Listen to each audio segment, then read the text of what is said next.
We live in a world where there is constant competition for our attention. We are inundated with content. Ads, commercials, emails, chats, pings, mentions, likes, all of them vying for just a sliver of our time. It's only those messages that are crafted with empathy that will truly engage us and move us to action. Hi, everyone, and thank you for giving me the gift of your time and attention today. My name is Ryan Orcutt, and I'm the Creative Director and Head of Design at Duarte. At Duarte, we are a communications company that exists to help leaders increase their influence and move audiences. Because we believe when you move an audience, you can impact the world. The spoken word is the most powerful medium for this.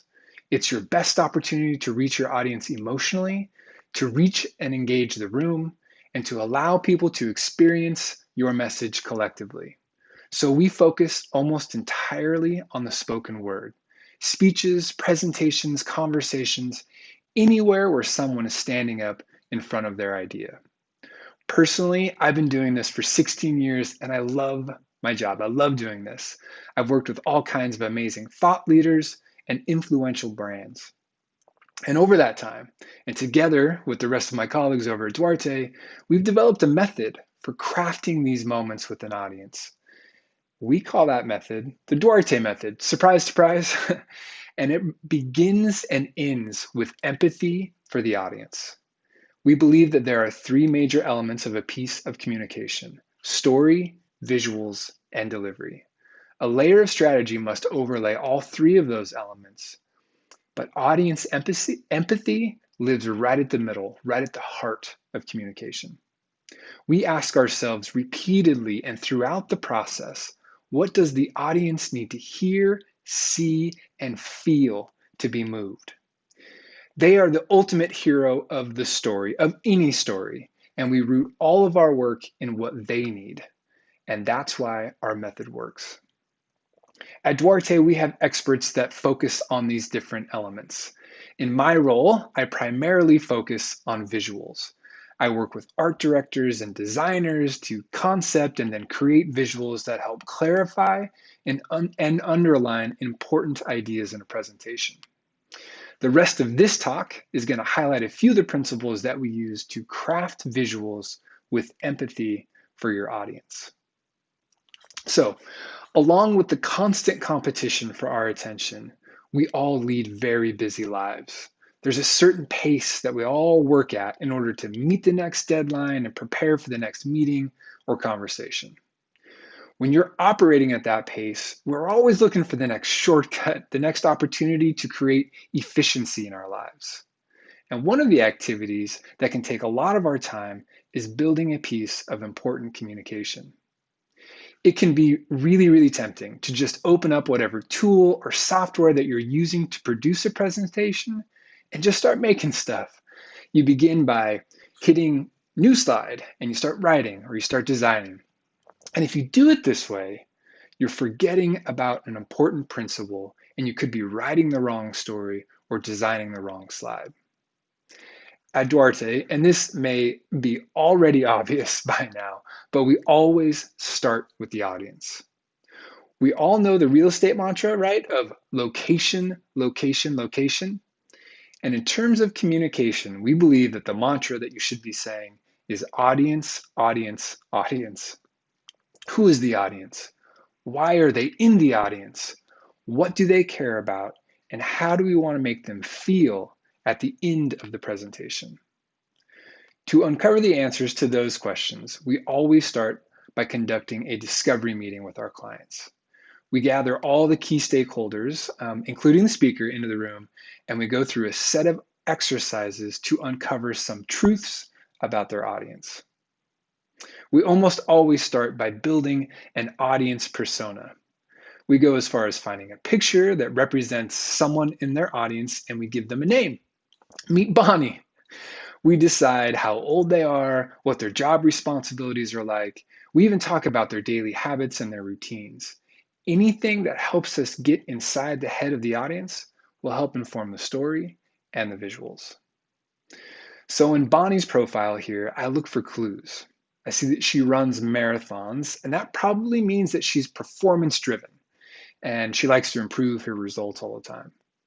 Also, she's got major budgetary responsibilities, and that means she's probably very fiscally responsible. Her favorite app is Excel. Not my favorite, but it is her favorite. She's that means I'm guessing that means she's probably pretty organized and she likes to look at data. Knowing what we know about Bonnie and the persona that she represents, she'll probably respond a little bit better to a more traditional look and feel, something that uses more data versus something that feels very experimental and artsy and is overly conceptual. After we know who we're talking to, we can start to document how they're currently feeling about our topic before the presentation and how we want them to feel about the topic after the presentation. And we call this the from to exercise. Before the presentation, Bonnie might be saying to herself, I don't know your company at all beyond just the basics. But after the presentation, we want her to be saying, wow, I'm surprised and impressed at all of the innovation this company is doing.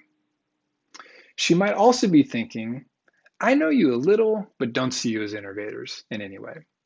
But after the talk, we want her to think, you're the only company in the world that can do human-centered innovation like this at scale. Just like the persona exercise, documenting the from to helps to guide the content, but also helps to guide the type of visuals we'll need to show to convince Bonnie of our perspective. For example, in this case, we'll definitely want to show Bonnie some of the innovation, some of the early plans, some of the day in the life scenarios. But based on her persona, we're going to need to show the data. We're going to need to show some of the ROI, the financial impact to change her mind. It can't just be a conceptual image of the new innovation. We got to show some data. One of the last things that we do is settle on the big idea for the presentation.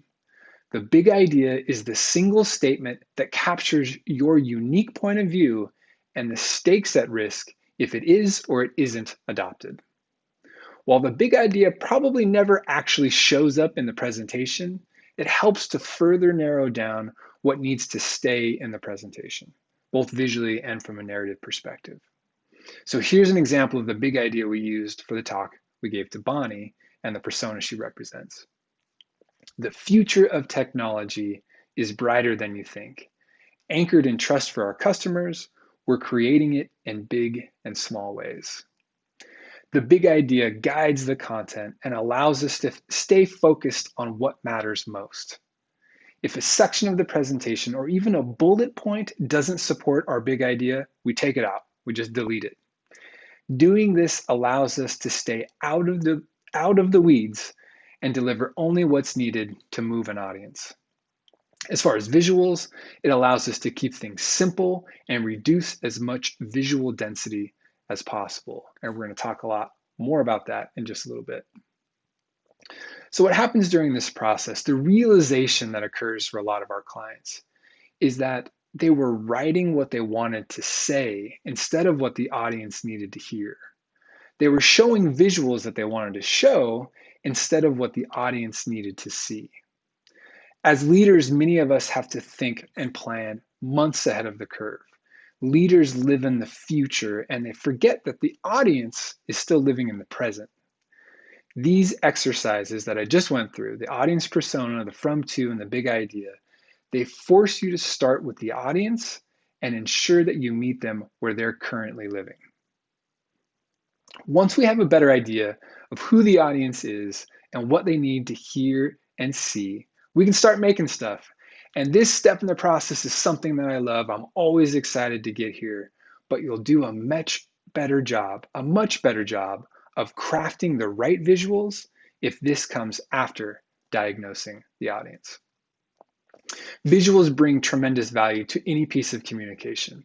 They support your ideas, they bring understanding to your story. They serve as the visual backdrop and they can highlight you as the speaker. Studies show that people are more likely to believe claims when they are combined with a visual. And other studies show that design quality, the way that something looks, is the leading factor in creating credibility. So we all agree that visuals are important. I think we can all agree that. But making the visuals, that's still hard. And I think it's hard when you're the speaker, making your own visuals for your own presentation. You know what you want to say based on what the audience needs to hear, and you know how you want to show it. It can be even more challenging, though, when you're making visuals for someone else. Realizing someone else's vision takes things to a whole other level. So I'd like to go over some tips now that will help you craft the right visuals and connect with your audience, whether you're the speaker or the designer or both. And that's exactly what happens to be the case in this situation for the talk that I'm giving right now. So here's tip number one. Collaboration is critical. If you're the designer, it's on you to truly understand the story. If you don't do that, you run the risk of making a visual that will confuse the audience. This means you have to do the work to understand the content. And for me, this means taking the time to read and understand the content, that's for sure. But it also means collaborating with the content owner or the speaker and asking the right questions. Go into that meeting, know what you need to be successful, and don't be satisfied with any ambiguity. Now remember though, speakers tend to be busy, especially when you're dealing with executives. Go into that collaborative meeting with a plan. Have your list of questions ready, prioritize them, and know what information you need to be successful. And in order to get that information, you may need to deploy tip number two, and that's have the courage to be wrong. When you're working with a speaker, there's usually a moment when you get stuck. We've all been there. The ideas stop flowing, you hit a standstill, and in that moment, right then, you have to have the courage to throw out a bad idea. In order to get to the right visual, you may need to first talk about the wrong visual. And that takes bravery. You have to be brave enough to look a little silly in front of your speaker to facilitate the collaboration. And I can't tell you how many times I've gone up to the whiteboard when having a collaborative meeting with the speaker and drawn what I know is the wrong diagram. But as soon as I do that, the speaker jumps up, they go up to the whiteboard, they move a few of the lines, they kind of switch the placement of some of the icons. They sit back and they say, wow, there we go, that's it. So we got to the right visual.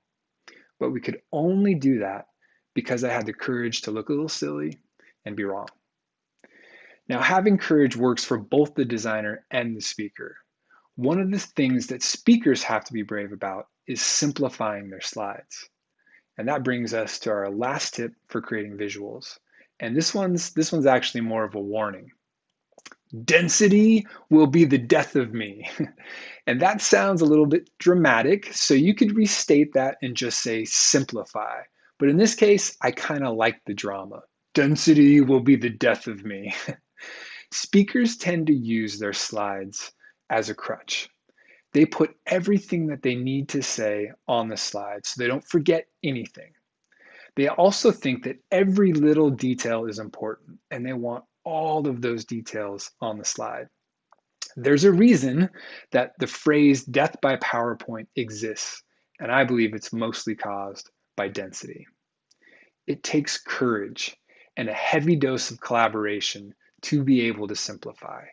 Work with the designer, bring in someone that you trust, ask them and ask yourself if that extra content really needs to be there. And my guess is if you're truly creating visuals with empathy, the answer is going to be no. To communicate effectively, you're going to have the courage to simplify and give the audience only what they need. So I think this is a perfect time to bring in a real life client example. The visuals that I'm going to share are source slides, and that means that this is what they look like before we did any work on them. And they're from a corporate overview for a cybersecurity company. Now, this is only a small sample of the deck, and I'm removing a lot of the branding and I'm changing a lot of the information on the slides in the interest of keeping our clients' information confidential. But it's still going to be a great example to demonstrate some of the tips. The overview started with a mission slide, like most overviews do. This one happens to be a fairly long mission slide. Then it went into a slide which has a lot of stats around how much protection they are providing. This slide talked about the 3 different ways that they will continue to get better and improve over time. And finally, we had a slide that talked about their unique user network. So when you look at these 4 slides, what's the biggest thing that stands out for you here? If we were all together in a big audience right now, I would expect you all in concert to scream, "Density!" And if you said that, you'd be correct. This collection of slides has way too much visual content. The message of each slide is getting lost, and in turn, you're losing the opportunity to move an audience. It took collaboration and courage from both the designer and the speaker to get this presentation where it needed to go. Something that I have to remind clients of all the time is that your presentation is a collaborative piece between your narrative talk and the visuals. There's a dance between those 2 elements. Each piece is doing its own part. If it's going to be a presentation that you get to stand and deliver, your slides don't have to tell the whole story. The audience has you and your narrative to help with that.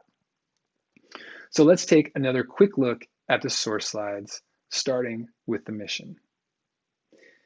And here's how the mission looked after the redesign. Look at how simple the mission got. It's a single sentence on the slide. And that doesn't mean that the CEO couldn't say the whole mission if he or she wanted to, but this was the most important part, and it's what we wanted the audience to remember. Also, we picked one stat to talk about their superior protection. And we reminded that that stat could and should be modified based on the audience the speaker is talking to. The user network slide was simplified as well. We used hierarchy to pull the most important stat forward, and then we either removed or we pushed other elements into the background, like the map. Now, the bottom left slide, we did something special with. We actually turned that into an agenda slide. That one agenda slide kicked off a whole section of the presentation. So instead of having a whole section's worth of content on just one slide, we turned it into 6. That enabled us to keep each slide as simple as possible. I remember someone out there saying that slides are free. There's no reason to cram everything onto just one slide. Add a few more slides if that means you can simplify what's on each slide. Doing that is empathetic and will help you move the audience. So the last topic that I want to cover has become really important since the pandemic has swept across the world.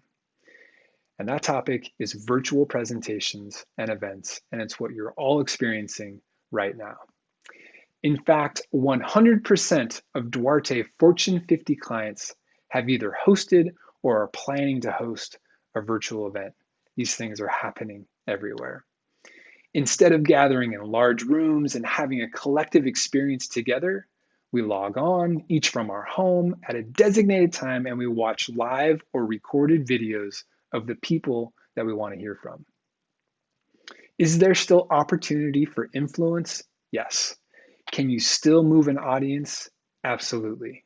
But audience engagement is harder than ever.